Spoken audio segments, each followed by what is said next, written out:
Olá pessoal, seja muito bem-vindo à segunda aula da semana até o último homem. Você que ainda não pegou, perdeu a primeira, para esse vídeo agora, para tudo. Volta lá, vê o anterior para que você dê sequência no desenvolvimento pessoal. Por quê? Desenvolvimento pessoal é um processo, grave isso para a sua vida. Não existe atalhos, não existe mágica. Eu não estou propondo para você mágica, não estou propondo para você algo milagroso ou fórmula. Isso não existe. O que existe é um processo, uma metodologia para que você avance na sua vida ministerial. Então não perca, volta lá, tá bom? E vamos para a segunda aula. Quem está comigo, semana até o último homem, ainda dá tempo. Compartilha com aquela pessoa que você sabe que precisa se desenvolver e que vai ser uma bênção na vida de Deus, na obra de Deus. Então não perca, vamos comigo. Após a vinheta, já começamos a segunda aula. Vem que vem!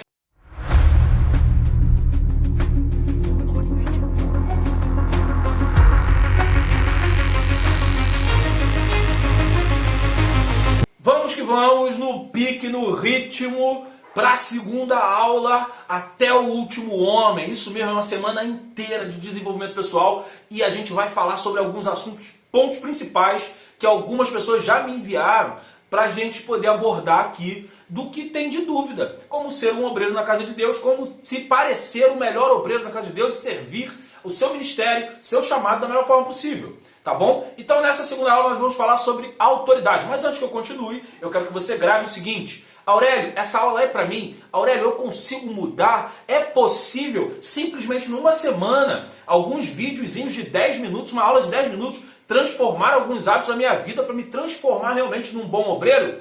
Vou te dizer uma coisa, a única pessoa, só tem uma pessoa, que quem já viu a primeira aula sabe, está conosco aqui hoje, que não consegue aprender mais nada, não consegue mudar mais nada, não vai mudar a vida dela mais, é o Alfredo! Porque o Alfredo não respira, não está vivo e perdeu a maravilhosa dádiva que é a vida. Se você acordou hoje, você está respirando, é porque o Senhor te deu mais uma oportunidade de transformar, mudar e, acima de tudo, servir, como a gente falou na primeira aula. Na aula de hoje, eu vou abordar o tema autoridade. Nessa hora, é aquela hora que os pastores ligam o alerta. Tchá, fala, beleza, até que enfim alguém vai ensinar o princípio da autoridade. Silêncio da morte, né? Porque o obreiro odeia falar de autoridade. Mas a gente precisa falar disso, a igreja precisa disso. Antes de eu falar da autoridade, deixa eu te explicar uma coisa. Por que a igreja precisa de obreiro? Já se perguntou? A Bíblia vai dizer que Moisés estava sobrecarregado. E olha que Moisés é conhecido como o cara mais calmo da Bíblia. Tá, gente? Só para dar uma história. Eu não vou nem contar a história dele antes, para você não se assustar e falar, pô, se esse cara era o mais calmo, imagina o mais nervoso. Mas o Moisés é o cara mais calmo da Bíblia. Apesar de ter assassinado um egípcio para defender o seu povo, ter partido para o deserto e vivido da forma que viveu lá, sumido, fugido do chamado de Deus. Mas pensa por essa forma.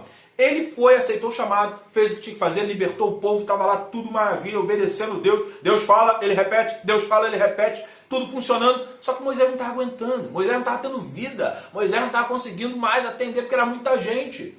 Aí o que aconteceu? Gente, grave o que eu vou te dizer agora, conhecimento é nosso, mas sabedoria é de Deus. E eu vou ser sincero, uma sabedoria dessa não vem do homem, isso vem de Deus. Jetro era um homem de experiência, consciente e, acima de tudo, com conhecimento. Quando ele viu aquela cena, eu acredito que a sabedoria de Deus fluiu, porque quem tem conhecimento flui mais rápido, meu querido. Deixa Deus te usar. E aí Deus usou. Jetro chegou para Moisés e falou, meu amigo, ô meu genro, pelo amor... Querido, divida o fardo com aqueles que têm capacidade. É por isso que você está na igreja, é por isso que Deus precisa de você na obra. Porque o pastor não pode fazer tudo, o pastor precisa de você, meu querido. Então para de ficar inventando desculpa, dizendo que não vai para a igreja. Ó, eu recebi um meme esses dias que eu adorei, eu vou botar ele aqui para você ver, tá? Viu o meme? Então, é assim mesmo, exatamente. Você diz que não vai para a igreja? O diabo curtiu mais uns 7 demônios também, meu querido. É claro, porque é isso que acontece. A igreja precisa do obreiro. E aí, para que tudo funcione da melhor forma possível, com ordem e decência, grave. Eu sou assim elétrico, eu sou assim dando aula, mas não é por isso que não existe ordem, decência e, acima de tudo, princípios. Exatamente. E um dos princípios fundamentais da igreja é a autoridade. Então a autoridade, hoje, a gente precisa entender alguns princípios dela. Primeiro é a autoridade eclesiástica.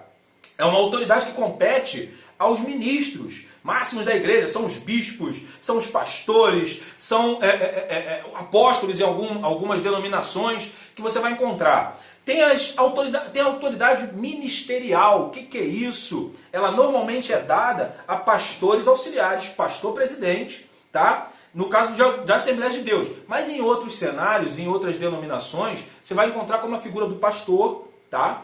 Que é aquele que é responsável pelos ministérios, tá? Então essa pessoa tem autoridade.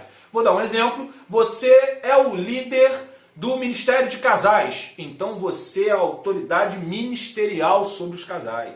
Entende essa mecânica? Mas você tem que estar sobre a cobertura do bispo, ou do apóstolo, ou do pastor presidente, dependendo da sua denominação, tá? Do pastor, uma cobertura acima de você. Tá ok? E aí, a gente também tem a autoridade espiritual. A autoridade espiritual não é o que você vai conquistar no final do curso, no final de um treinamento, onde você recebe um certificado ou um diplomazinho. Negativo. A autoridade espiritual é relacionamento com Deus. Quando você estreita esses laços, quando você se propõe a experimentar de Deus, essa autoridade acaba transbordando de você, o Espírito Santo transbordar da sua vida de tal forma, você vai transbordar os dons do Espírito Santo de uma forma, uma proporção que as pessoas vão identificar em você a autoridade de Deus. Isso é uma autoridade espiritual, tá? É quando você é constituído por Deus, pelo Espírito Santo, a realizar obras, tá? E automaticamente você vai acabar sendo direcionado melhor dentro da sua igreja. Fique tranquilo com isso, porque é realmente algo que Deus faz na vida das pessoas. A autoridade delegada, essa parte aqui é muito interessante e muito prática, principalmente se o teu ministério é grande, se a tua igreja é grande e você tem muitos obreiros e você precisa que tudo funcione corretamente. Tem casos que o pastor precisa se ausentar. Não sei se você já percebeu, mas às vezes o pastor tem alguns compromissos, até mesmo durante o culto isso acontece. E o que o pastor faz? Ele é a autoridade máxima delegada naquele momento, tanto espiritual quanto eclesiástica. E aí ele passa essa autoridade para alguém, por exemplo, dirigir o culto. E essa transmissão, essa autoridade delegada, ela pode ser dada a qualquer um ao qual o pastor, que é o presidente, ou o apóstolo, ou o bispo, né, que tem autoridade máxima, achar e julgar competente para realizar aquela tarefa. Então vou dar um exemplo simples. O pastor hoje pediu para que você dirigisse o culto de libertação.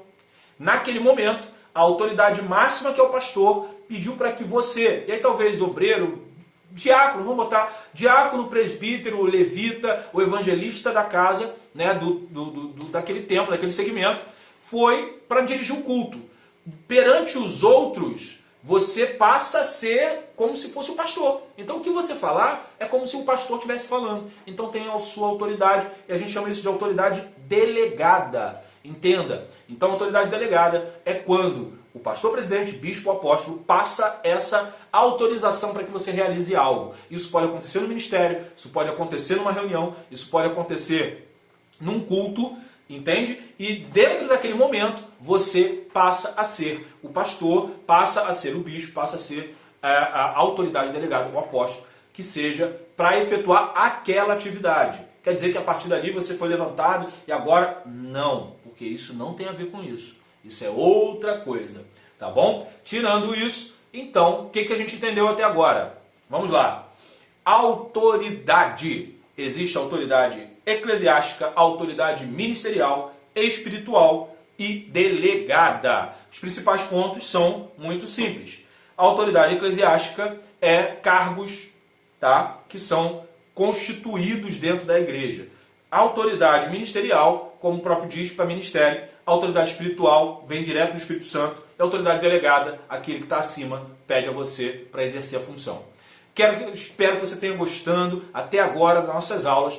Compartilhe com quem precisa aprender e temos novidades aqui até o final da semana. Eu vou compartilhar sempre com vocês aulas curtas, ideias simples. E se você quiser acrescentar alguma coisa, bota um comentário, envia o WhatsApp, manda uma mensagem, sinal de fumaça. A única pessoa que não vai mandar mensagem para mim é o Alfredo, mas tirando você não é o Alfredo, então manda uma mensagem para mim que eu quero saber o que você está achando, o que você quer saber que um obreiro precisa fazer. E lembre-se, é uma semana de transformação, então transforme-se. Vamos lutar até o último homem, tá? Eu não abro mão disso, quero que você se desenvolva, gere uma mudança real. Na próxima aula eu vou trazer para você algo que vai mudar você, para que você comece a caminhar no seu ministério. Deus abençoe, espero você na próxima aula. Fiquem todos com a paz do Senhor Jesus. Amém!